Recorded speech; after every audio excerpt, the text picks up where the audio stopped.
গতকালকে একটা পোস্ট দেখার পরে নিজের সবচেয়ে বেশি অসহায় মনে হয়েছে যে প্রধান উপদেষ্টা রাষ্ট্রের সবচাইতে ক্ষমতাবান এবং সবচাইতে গুরুত্বপূর্ণ ব্যক্তি ইনি ফেসবুকে পোস্ট করছে যে যে মাইলস্টোন স্কুলে যে বিমান দুর্ঘটনার ঘটনা ঘটছে ওই দুর্ঘটনায় আক্রান্তদের যারা সহযোগিতা করতে চান তারা হচ্ছে এই নাম্বারে যোগাযোগ করে সহযোগিতা বা ত্রাণ সহযোগিতা পাঠাইতে পারে।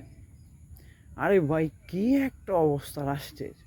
তাইলে যদি রাষ্ট্রে যদি সহযোগিতা সাধারণ মানুষ কইরা তারপর হচ্ছে এই যে বিমান বিস্ফোরণের ঘটনা ঘটছে, এই বিমানটা কি বেসরকারি কোনো বিমান ছিল?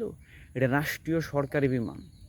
এই ঘটনা ঘটার পরে রাষ্ট্র নিজ দায়িত্বে যতক্ষণ খরচ লাগে খরচ করে ওদের ঠিক করার কথা ছিল।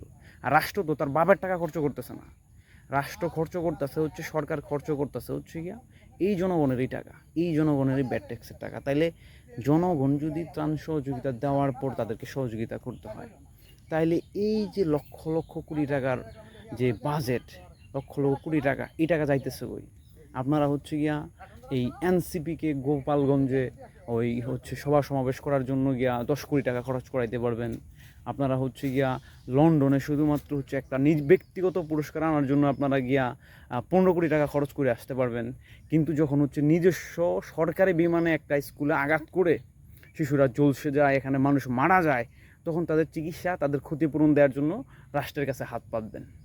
এই হচ্ছে আমাদের ভণ্ডামির অবস্থা।